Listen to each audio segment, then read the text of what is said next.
Hello students, welcome to Infinity Learn JEE channel by Shri Chaitanya. और आज हम लोग करने वाले हैं 20 मिनट्स के अंदर अंदर formulas of matrices and determinants. बहुत ही इंपॉर्टेंट सेशन है और इससे आपके जितना भी जेई मेन जो बच्चा आप देने वाला है 2025 में सारे के सारे फॉर्मुलेज मैट्रिसेस और डिटरमिनेंट्स के आपके सामने रिवाइज हो जाएंगे।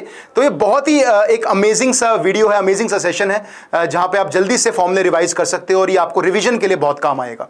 ठीक है, तो लेकिन उससे पहले प्लीज चैनल को सब्सक्राइब जरूर करके रखो and do like and share this session बेटा। Okay, and to get the PDF also तो डिस्क्रिप्शन बॉक्स में हमारा टेलीग्राम चैनल का लिंक है, वहां पे इसका पीडीएफ भी आपको मिल जाएगा। ठीक है, तो चलिए स्टार्ट करते हैं डिटरमिनेंट्स से और फिर जाएंगे मैट्रिसेस पे।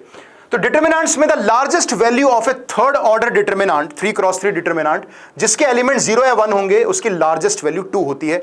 ये डायरेक्टली रिजल्ट आप यहां पे याद रख सकते हो। ठीक है, कि largest value of A third order determinant अगर आप एलिमेंट 0 और 1 यूज करोगे सिर्फ तो 2 इज द मैक्सिमम वैल्यू, और अगर 0, 1 और -1 यूज करोगे तो लार्जेस्ट वैल्यू उसकी 4 हो जाएगी। और ये सवाल जेई एडवांस्ड 2018 में भी आया था, तो डायरेक्टली ये आपके जेई मेन में आ सकता है, तो you should remember this result. Properties of determinants जो कि काफी बार बच्चे कर चुके हैं, तो जल्दी से रिवाइज कर लेते हैं। Determinant of the transpose will be same as the determinant of the matrix, पहली प्रॉपर्टी। अगर कोई भी दो corresponding elements of any 2 rows या एनी 2 कॉलम्स अगर सेम होते हैं तो उसका आंसर 0 होता है। अगर कोई भी एक रो और कोई भी एक कॉलम अगर 0, 0, 0 है तो डिटरमिनेंट की वैल्यू 0 हो जाएगी। If any 2 rows of a determinant are interchanged or any 2 columns are interchanged, तो determinant की वैल्यू -1 से मल्टीप्लाई हो जाएगी।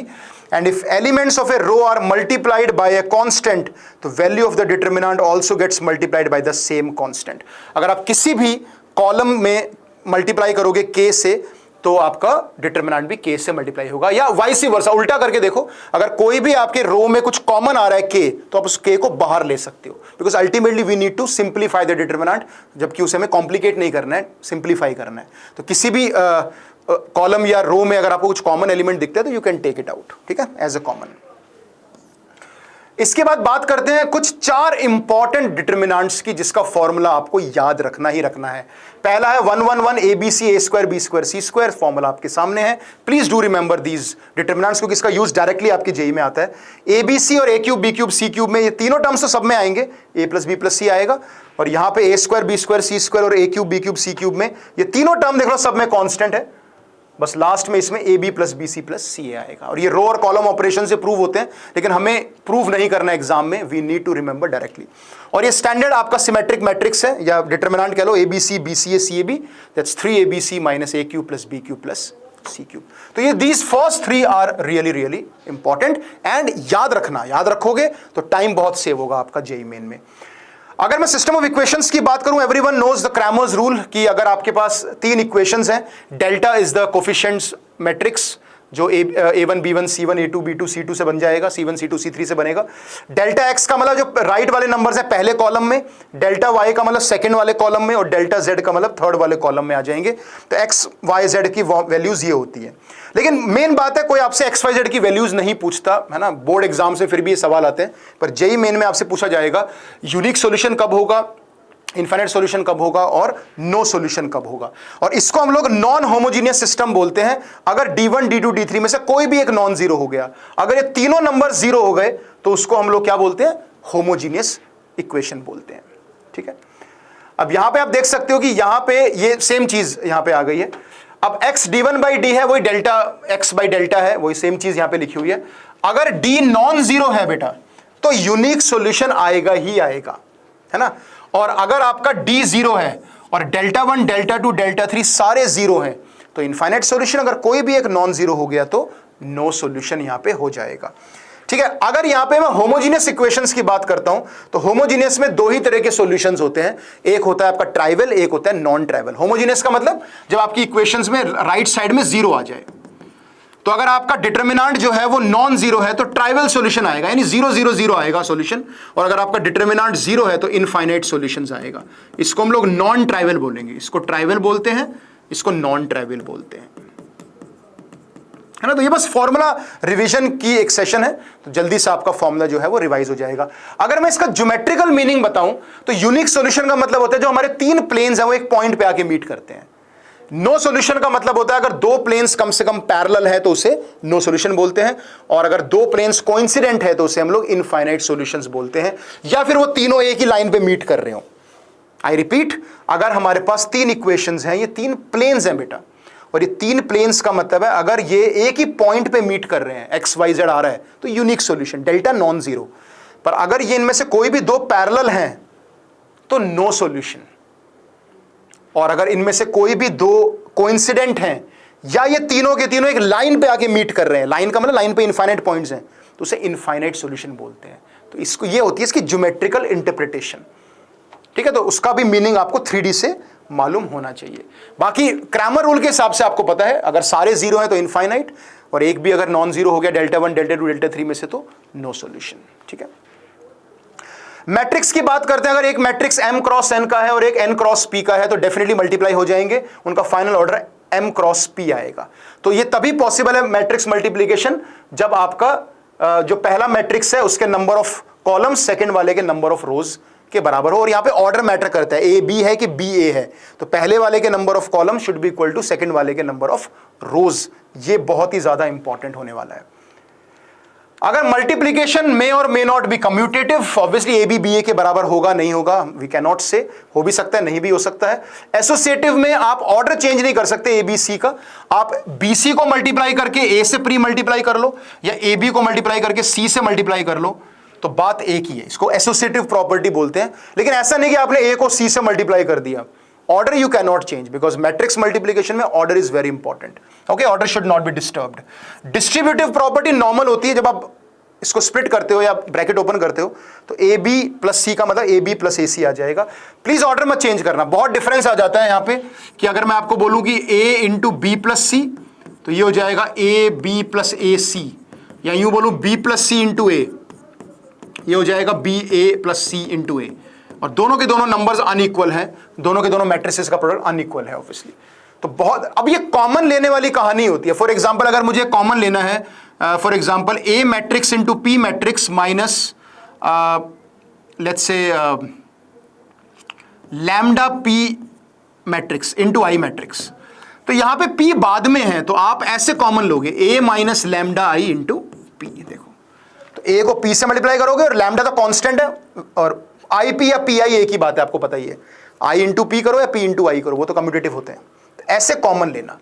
अगर क्वेश्चन ऐसे आ गया P A minus lambda P I, तो फिर पी पहले कॉमन ले लेना, ए माइनस लैम्डा आई, है ना, इस तरीके से। तो दोनों अलग अलग चीजें हैं कि बाद में पी मल्टीप्लाई हो रहा है, पहले हो रहा है। तो पर ये वाली जो प्रॉपर्टी है जनरली कॉमन लेने में काफी काम आती है, तो कॉमन लेना आपको आना चाहिए। अगर ए बी और ए सी बराबर है तो जरूरी नहीं है कि बी और सी बराबर हो। मैं यहाँ पे बहुत ही सिंपल सी कहानी आपको बताता हूं। अगर दो मैट्रिक्स या तीन मैट्रिक्स का प्रोडक्ट अगर नल मैट्रिक्स है, तो हो सकता है ए नल मैट्रिक्स ना हो, बी नल मैट्रिक्स ना हो, सी नल मैट्रिक्स ना हो सकता है। लेकिन उन तीनों का अगर स्क्वायर मैट्रिसेस है तो उन तीनों का सिंगुलर होना तय है। मैं सीधा सीधा बोलूंगा आपको ये, ठीक है। ये फोर्थ और फिफ्थ प्रॉपर्टी दोनों को इंक्लूड कर लेगा, बल्कि सिक्स्थ को भी कर लेगा। सीधा लॉजिक बताता हूं आपको मैं, है ना। अगर 3, 4, 10 मैट्रिक्स का मल्टीप्लिकेशन नल मैट्रिक्स है, हो सकता है इनमें से कोई नल मैट्रिक्स हो सकता है, बट मान लो कि कोई भी नल मैट्रिक्स नहीं है, स्टिल उनका प्रोडक्ट नल मैट्रिक्स हो सकता है। लेकिन उसके लिए अगर इनमें से कोई रेक्टेंगुलर मैट्रिक्स नहीं है, मतलब कोई स्क्वायर मैट्रिक्स है, तो उसका सिंगुलर होना पक्का है। ये 100% है, सिंगुलर होना तय है। ये बहुत जगह काम आता है। जब आप किसी फॉर एग्जांपल आपने A square minus A I equal to 0 करा, एग्जांपल दे रहा हूं, ठीक है ना, और मैंने आपसे पूछ लिया कि find the determinant of A minus I, let's say, तो यहां आपको पता है कि a into A minus I is equal to 0। दो मैट्रिक्स का प्रोडक्ट 0 है। हो सकता है a नल मैट्रिक्स ना हो सकता है a minus I null matrix ना हो, मतलब a i के बराबर ना हो, पर a का डिटर्मिनेंट होना 0 तय है, और a माइनस आई का डिटर्मिनेंट 0 होना तय है। पक्की बात है ये, 100%। दोनों एक साथ, ऐसा नहीं कि दोनों में से कोई आइदर और है, 0 होना 100% तय है। तो ये बात ध्यान रखना, ये मल्टीप्लिकेशन का सबसे अच्छा और यूजफुल कॉन्सेप्ट है जो जेईई मेन और एडवांस दोनों में आपको काम आएगा। आपको पता है किसी भी मैट्रिक्स का स्क्वायर तभी पॉसिबल है, कोई भी पावर पॉसिबल है जब वो स्क्वायर हो। अगर स्क्वायर मैट्रिक्स नहीं होगा तो रेक्टेंगुलर मैट्रिक्स का स्क्वायर नहीं हो सकता। You can not square a 3x2 matrix, क्योंकि पहले वाले का नंबर ऑफ कॉलम दूसरे वाले के नंबर ऑफ रो से मैच नहीं करता। तो अगर स्क्वायर या कोई भी पावर करनी है तो वो स्क्वायर मैट्रिक्स में पॉसिबल है। और ए प्लस बी का स्क्वायर ऐसे नहीं लगाओगे आप, A square plus B square plus 2ab, तो ये A plus B into A plus B होगा, तो A square plus B square plus A B plus B A यहां आएगा ऐसे। हाँ, लेकिन अगर ए और बी कम्यूट कर गए, ए बी और बी ए बराबर हो गए, तो सारी एल्जेब्रिक आइडेंटिटीज लग जाएंगी। ये बात भी ध्यान रखना। देख लो, ए प्लस बी का होल स्क्वायर जो होता है यहां पे, है ना, अगर ध्यान से देखो आप यहां पे, for example A plus B into A minus B, ये क्वेश्चन है, तो आप ये मत बोलना ये A square minus B square होगा, ये होगा A square minus A B plus B A minus B square. Formula ये होगा, इसका एग्जैक्ट फॉर्मूला ये है। लेकिन अगर मैं बोलता हूं कि ये कम्यूट कर गए तो ये दोनों कैंसिल हो जाएंगे और ए स्क्वायर माइनस बी स्क्वायर आ जाएगा। तो आप प्रॉपर्टी जो नोट करनी है वो ये नोट करो, लिख लो सब बच्चे, कि अगर product is commutative then all the algebraic identities will hold, फिर सारी की सारी आइडेंटिटीज अप्लाई हो जाएंगी। पर अगर कम्यूटेटिव नहीं है फिर आंसर हमेशा ए बी और बी ए के टर्म्स में रह जाएगा, और यही ए बी बी ए बराबर होगा तो यही 2ab बन जाएगा। That's it. तो कम्यूटेटिव की बात करते हैं, बाकी एक्सपोनेंशियल प्रॉपर्टीज तो नॉर्मल है, वो तो लगी जाएंगी जैसे लगती है, ठीक है ना। देख लो आप, है ना, अगर ए बी और बी ए है तो सारी की सारी प्रॉपर्टीज जो हैं वो लग रही हैं, देखो कोई टेंशन नहीं है। पर ए बी बी ए के बराबर नहीं है तो फिर नहीं लगेगी, फिर वो एल्जेब्रिक फॉर्मूलेज मत लगा देना। ट्रेस की बात करते हैं। ट्रेस का मतलब है स्क्वायर मैट्रिक्स में जो डायगोनल होते हैं उसके एलिमेंट्स का सम को हम लोग ट्रेस बोलते हैं। प्रॉपर्टीज है, ट्रेस ऑफ ए और ए डैश बराबर होता है, ट्रांसपोज लेने से डायगोनल एलिमेंट चेंज नहीं होते हैं। ए प्लस माइनस बी होगा तो स्प्लिट हो जाएगा, के ए टाइम्स होगा, है ना, तो के बाहर आ जाएगा, और ए बी और बी ए का जो ट्रेस होता है वो बराबर होता है। या यूं कह लो कि trace of A B minus B A 0 होता है हमेशा। ये बहुत ही इंपॉर्टेंट प्रॉपर्टी है कि ए बी का ट्रेस बी ए के बराबर होता है। अगर कोई आपसे ये पूछता है कि trace of P inverse A P क्या ट्रेस ए के बराबर है, तो आप बोलोगे बिल्कुल है। ये एक प्रॉपर्टी मैं साथ में बता रहा हूं, साथ में एक्सक्लूसिव। सर कैसे? क्योंकि ट्रेस ऑफ, इसको आप ए मान लो, इसको बी मान लो, तो ए पी पी इनवर्स बोलो बराबर होगा कि नहीं होगा? भाई इसको आप x मान लो, इसको y मान लो, तो trace X Y should be equal to trace Y X. ये दोनों मिलके i बना लेंगे और ट्रेस ऑफ a के बराबर आ जाएगा।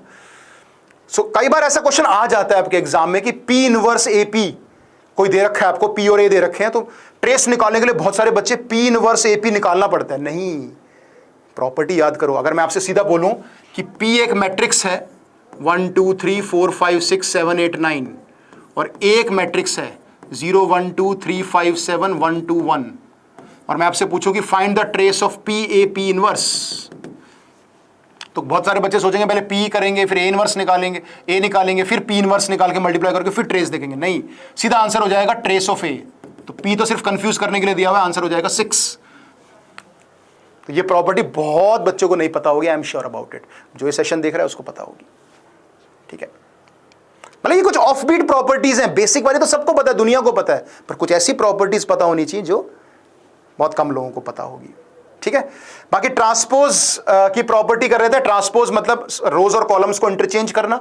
स्केलर क्वांटिटी बाहर आ जाएगी, ए डैश रह जाएगा, ए प्लस बी का होल डैश जो होगा A dash plus minus B dash, मतलब स्प्लिट हो जाता है ट्रांसपोज।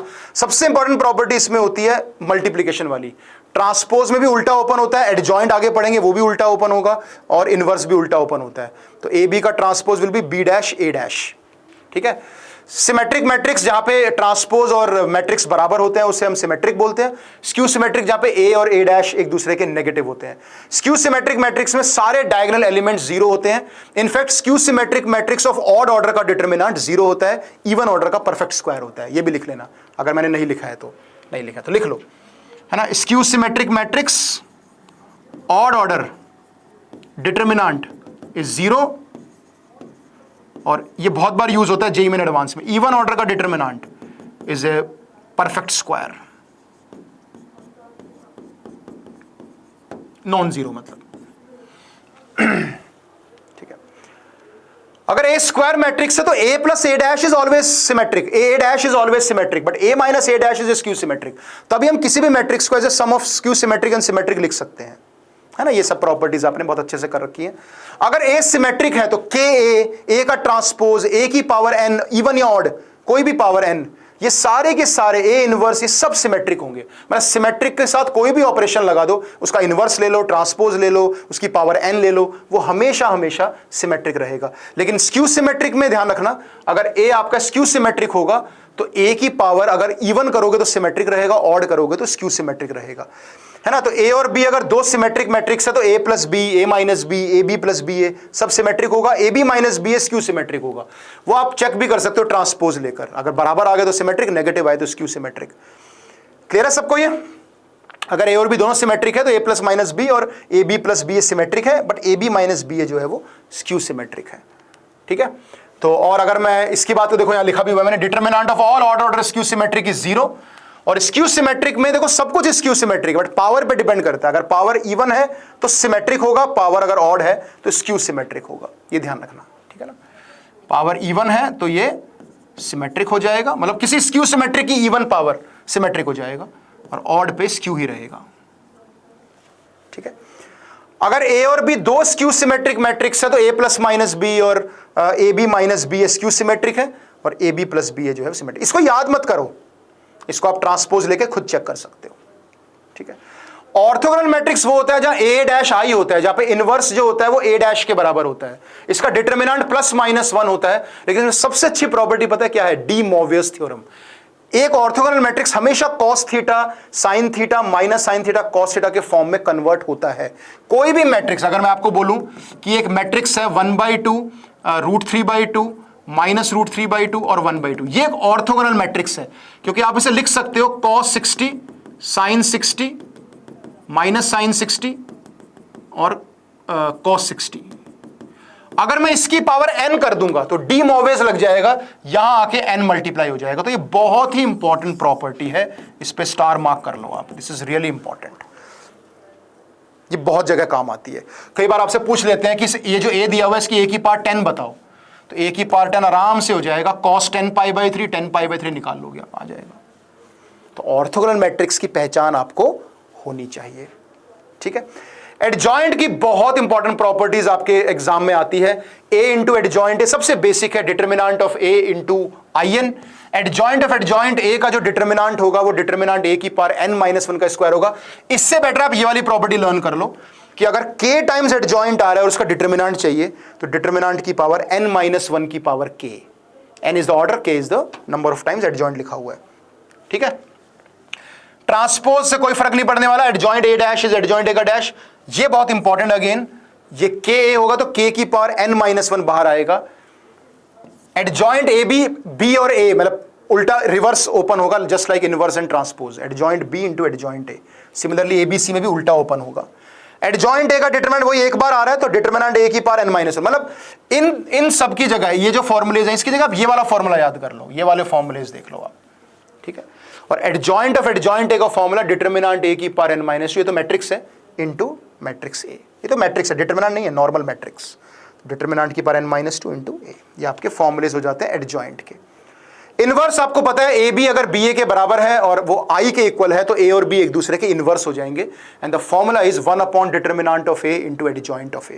तो ये ए इनवर्स का फॉर्मूला होता है। एडजॉइंट आपको निकालना आता है, एडजॉइंट के लिए पहले आपको माइनर निकालना पड़ेगा, फिर कोफैक्टर निकालना पड़ेगा, है ना। Minor you know how to find the minor, तो पहले माइनर निकलेगा MIJ, फिर कोफैक्टर जो होता है वो आपको पता है -1 की power i plus J into MIJ, और कोफैक्टर का ट्रांसपोज लोगे तो उसे हम लोग एडजॉइंट बोलते हैं। तो एडजॉइंट निकालना, उसको डिटरमिनेंट से डिवाइड करना, तो आपका इनवर्स आ जाएगा।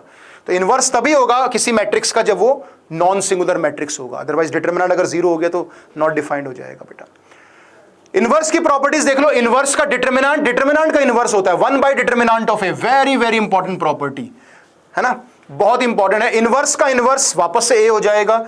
अगर a की पावर -k का मतलब हुआ इनवर्स की पावर k, मतलब इनवर्स को आप k टाइम्स मल्टीप्लाई कर रहे हो, ये भी बहुत इंपॉर्टेंट है, शेड कर देता हूं इसको। ट्रांसपोज का इनवर्स इनवर्स का ट्रांसपोज होता है, वेरी इंपॉर्टेंट। k का इनवर्स 1/k a इनवर्स हो जाएगा, ab का inverse b inverse a inverse हो जाएगा, उल्टा ही ओपन होता है। तो ये सारी प्रॉपर्टीज आपको बहुत ही अच्छे तरीके से मालूम है। सो दैट्स इट बेटा। तो आई होप आपको इस 15-20 मिनट्स के सेशन में सारे मैंने फॉर्मुलेज रिवाइज करवा दिए हैं। इसके बाहर कुछ भी पूछा नहीं जाता है ना कहीं घूम फिर के आपको PYQs जो है वो प्रैक्टिस करने हैं और इसी से सवाल आपके पूछे जाएंगे। और ऐसे वीडियोस मैं आप लोगों के लिए लाता रहूंगा। नेक्स्ट वीडियो जो आएगी फॉर्मूले की वो बाइनोमियल की आएगी। तो ऐसे जितने भी हमारे फॉर्मुलेज हैं स्पेशली अलजेब्रा में है ना और कोऑर्डिनेट ज्योमेट्री में, वो सारी वीडियोस मैं आपको इस चैनल पे देता रहूंगा। तो प्लीज चैनल को सब्सक्राइब जरूर करना and do like and share this session.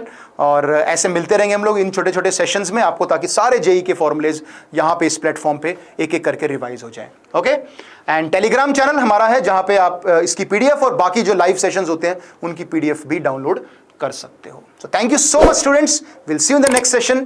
Thank you.